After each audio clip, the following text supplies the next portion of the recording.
Good morning, my dear students. Good morning, one and all.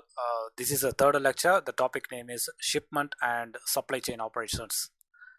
So, to the unionator, which included me at one stage, these industries are same or similar, and it might come across that there is no difference between maritime, shipping, freight, and logistics, supply chain, and trade. But once you are involved in the business or know about these businesses, you will very soon understand that these are very different industries with different workings and asset architecture requiring very different sets of qualifications, experience, expertise, knowledge, and attitudes. So, in this lecture, I would like to unpack the difference between maritime shipping, freight, logistics, and supply chain, and some of the operations of supply chain and how it's all connected. And starting with some simple definition of these terms, you need to understand about first one is the maritime industry. Anything related to the ocean, sea, ships, and navigation of the ships from the point A to point B, seafarers and ship owning and other related activities. Second one is the shipping business, the act of carriage of a cargo from point A to point B using the ships, which falls under the maritime industry. And third one is a freight, the cargo that is carried using the shipping services offered by the shipping lines using the ships, which falls under the maritime industry. And fourth one is logistic services, the processes involved in getting the cargo from the manufacturer's warehouse to the receiver's warehouse, including arranging for shipping services offered by the shipping lines using the ships, which falls under the maritime industry. Fifth one is supply chain, the whole grinding process comprising of all aspects in product cycle, from sourcing of raw materials, production, packaging, distribution, till delivering the goods to the shelf, using all of the above mentioned industries and businesses and services. And sixth one is trade. It is a best economic and the basic economic concept involving buying and the selling of goods and services with compensation paid by a buyer to a seller, or the exchange of goods or services between parties, and the trade is the reason all about the business from 1 to 5 exist. Next, we need to discuss about the shipping. Shipping is the act of carriage of a cargo from point A to point using the ships, which falls under the maritime industry. The cargoes are carried by various types of ships all around the world. Number one is oil tankers, second one is dry bulk carriers, third one is general cargo carriers, and fourth one is container carriers, fifth one is gas carriers, sixth one is chemical tankers, seventh one is offshore vessels, eighth one is ro-ro ships, ninth one is ferries or passenger ships, 10th one is others. So all these ships are operated by shipping line for commercial gain. A lot of these ships are owned by the shipping lines operating them, and a lot of them are chartered by the shipping lines from the ship owners. So these shipping lines are maybe operating a linear service or a tramp service. On the linear service, the majority of the business is handled by containing shipping lines. Next one is we need to understand about the elements of supply chain management. There are four elements available in the shipping and supply chain industry. So businesses rely heavily on a good supply chain system to oversee the entire manufacturing process, from raw material procurement to product production and distribution to customers.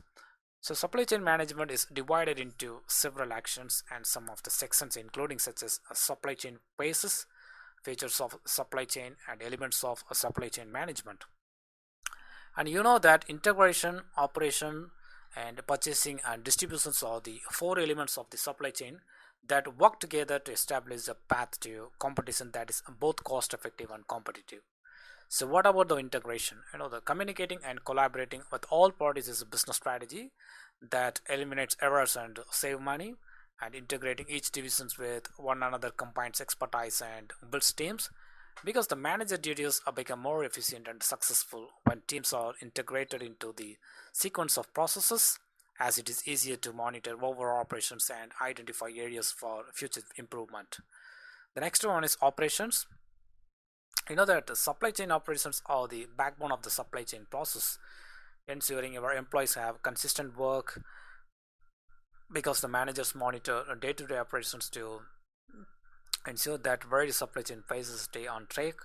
And many companies today have adopted lean manufacturing strategies, and which all processes are consistently evaluated to determine which parts of your operations may become more efficient. And by monitoring equipment to ensure efficiency or knowing when to decrease manpower, the operations team can make major improvements to the supply chain system. Our next one is we need to discuss about the purchasing. Knowing ahead of a time what your supply chain processes will look like within your company is a very crucial aspect. It is important to know exactly what goods to purchase within your company, whether it is materials or supplies, a tool or equipment. Because the hiring qualified purchasing personnel and ensuring that your employees understand inventory management are critical components of a strong supply chain.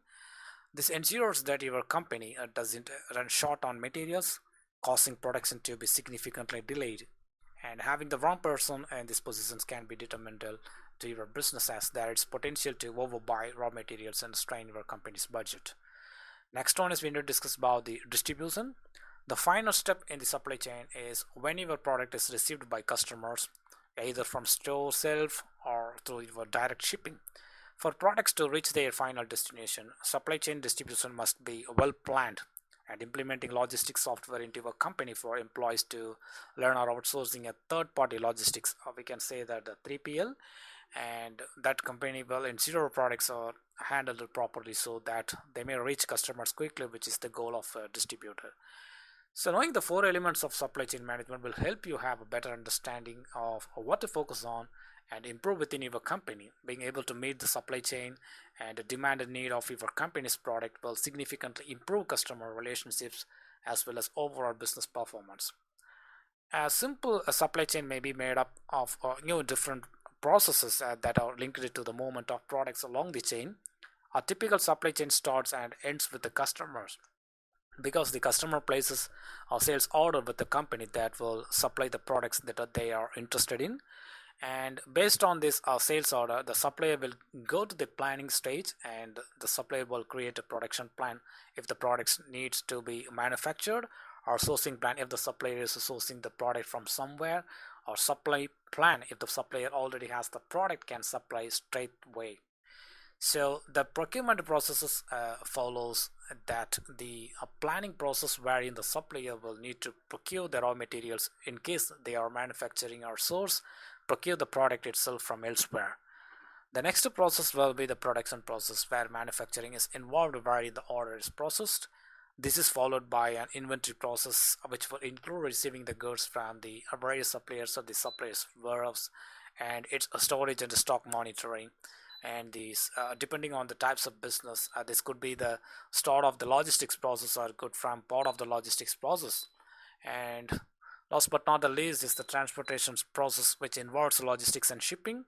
Customer receives the goods and that is the end of that particular chain. Okay, my dear students, I hope you have enjoyed the third session. Thank you once again and thank you all.